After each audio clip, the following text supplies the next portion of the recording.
নমস্কার বন্ধুরা, আমি সুপর্ণা। আপনাদের সবাইকে স্বাগত সুপর্ণা রান্নাঘরে। আবারও হাজির হয়ে গেছি নতুন একটা রেসিপি নিয়ে।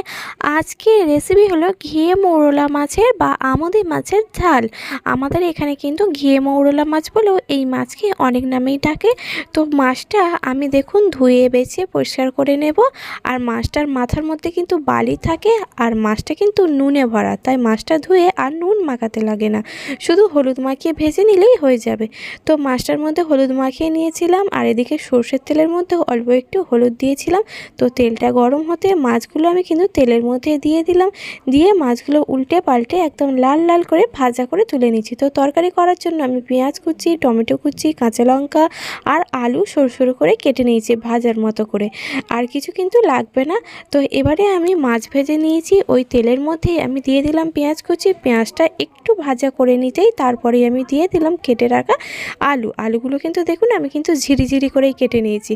এবার এর মধ্যে আমি অল্প একটু পরিমাণে নুন দিলাম, যাতে আলুটা আর পেঁয়াজটা সহজেই মজে যায়।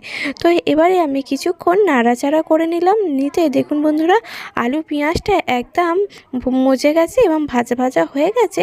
তো এবারে আমি এর মধ্যে দিয়ে দিচ্ছি চেরা কাঁচা লঙ্কা, আর দিয়ে দিচ্ছি এখানে টমেটো কুচি। একটু টকটক হবে সেজন্য আমি কিন্তু এখানে দুটো টমেটো কুচিই দিয়েছি। আর আমি এখানে কাঁচা লঙ্কা ব্যবহার করছি, আপনারা চাইলে কিন্তু শুকনো লঙ্কাও ব্যবহার করতে পারেন। তো আমি এবার টমেটো আর কাঁচা লঙ্কার পরিমাণে একটু নুন দিয়ে দিলাম। দেখলেন তো বন্ধুরা, আমি নুনটা কিন্তু দুবার দিলাম, দুটো জিনিসের জন্য অল্প অল্প করে, না হলে এই তরকারিটা নুনে ভরপুর হয়ে যাবে, খেতে একদম ভালো লাগবে না।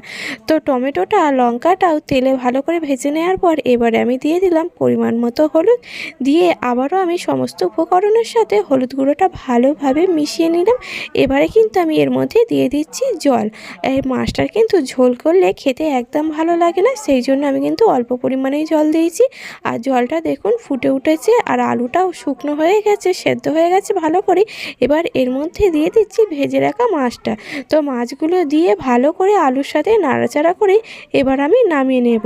আর আপনারা তো দেখলেন বন্ধুরা, কত সহজে আমুদি মাছের বা ঘিয়ে মৌরলা মাছের ঝাল হয়ে গেল। রেসিপিটি ভালো লাগলে লাইক শেয়ার কমেন্ট করবেন, আর চ্যানেলে নতুন হলে চ্যানেলটি সাবস্ক্রাইব করে পাশে থাকার অনুরোধ রইল। আর খুবই সাধারণভাবে এই মাছের ঝালটা করবেন, খেতে কিন্তু অসাধারণ হয়।